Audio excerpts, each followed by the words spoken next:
There's a guy in every town. He's got grease under his fingernails, a driveway full of cars that need a little work, and he hasn't stepped inside a dealership in 20 years. And somehow, he drives better cars than anyone you know. That's not an accident.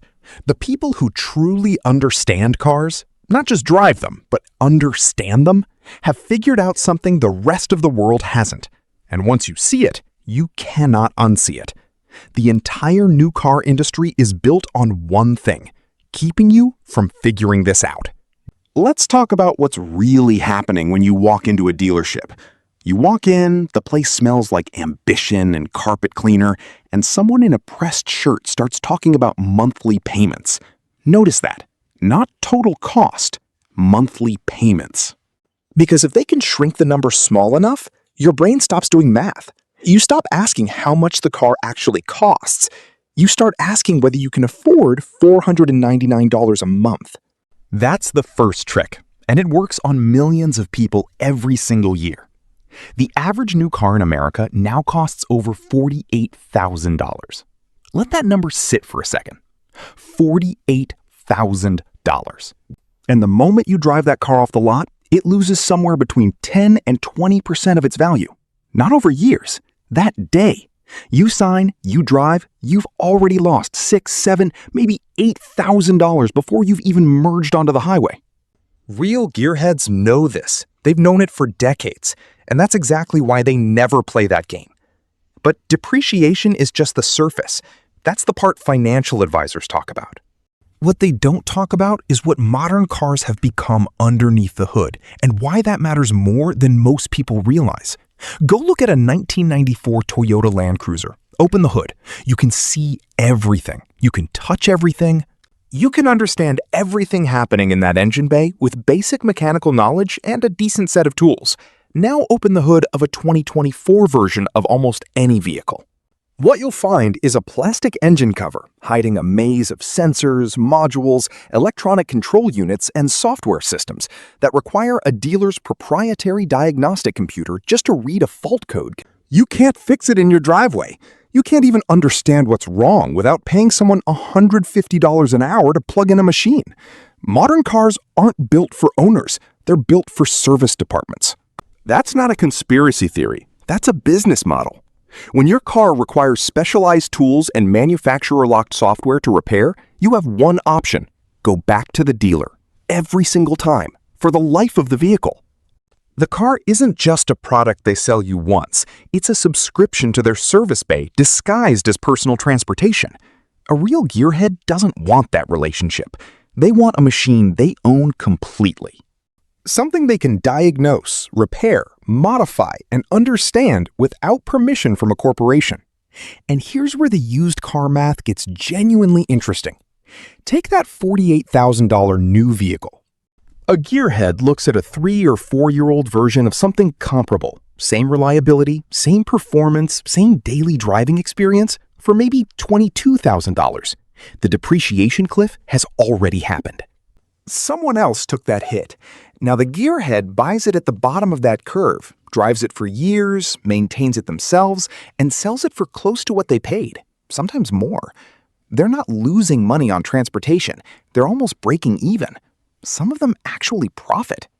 Meanwhile, the new car buyer is upside down on a loan, paying full insurance coverage on a depreciating asset and getting quoted $800 to replace a sensor because the software requires recalibration at the dealer.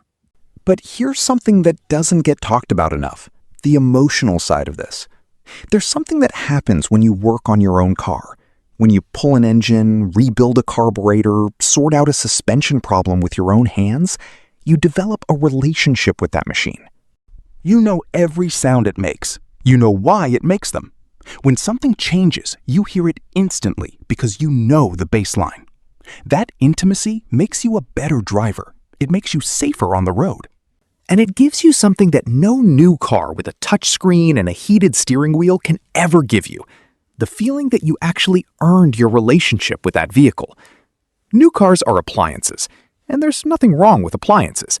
But gearheads don't fall in love with appliances. Think about the most iconic cars in history, the ones people obsess over, the ones that show up in posters, in films, in garage dreams. the 1969 Dodge Charger, the E30 BMW M3, the air-cooled Porsche 911. The first-generation Ford Bronco. None of these are new. All of them are worth more now than when they were made. All of them can be maintained, restored, and driven by someone with real mechanical knowledge. All of them connect the driver to the road in a way that modern stability control, electric power steering, and drive-by-wire throttle systems are specifically designed to filter out. The filtering is the point. Modern cars are engineered to make driving effortless and disconnected. That's what most buyers want. A gearhead wants the opposite. They want feedback. They want to feel the road. They want the car to communicate with them, not manage them. Now, some people push back here. They say older cars aren't as safe. And they're right, in certain specific ways. Modern crash structures, airbag systems, and emergency braking technology genuinely save lives. That's real. Nobody serious is arguing otherwise. But the gearhead response to that is also real. The best safety system in any car is a driver who is fully engaged, fully present, and fully in control. When a car does everything for you, attention drifts. When a car demands your focus, you give it. There's also the reliability argument. People assume older cars break down constantly and new cars are bulletproof, but this only holds if you ignore the data. A well-maintained older vehicle from a reputable manufacturer, your late 90s Toyota, your early 2000s Honda, your mid-2000s German diesel, will run for 300,000 miles without dramatic failures if you treat it right. Meanwhile, modern vehicles are increasingly packed with technology that is statistically likely to fail outside of warranty. Infotainment systems, air suspension components, dual-clutch transmission software, panoramic roof seals. The complexity that's supposed to make them better is also what makes them expensive nightmares when things go wrong. And things always go wrong. A gearhead buys a vehicle knowing it will need attention. They plan for it, they budget for it, they actually enjoy it. Maintenance isn't a burden. It's part of ownership. It's how you keep the relationship alive. Compare that to the new car buyer who treats their vehicle like a smartphone. Use it hard, ignore everything until a warning light appears, then panic when the repair bill arrives. Two completely different philosophies, two completely different outcomes. There's one more thing worth saying, and it might be the most important point of all. When you truly understand cars, when you've taken them apart, put them back together, diagnosed problems through logic and experience rather than software prompts, you stop seeing vehicles as status symbols. You stop caring what the neighbors think about what's parked in your driveway. You start seeing every car as a collection of mechanical problems either waiting to happen or waiting to be prevented.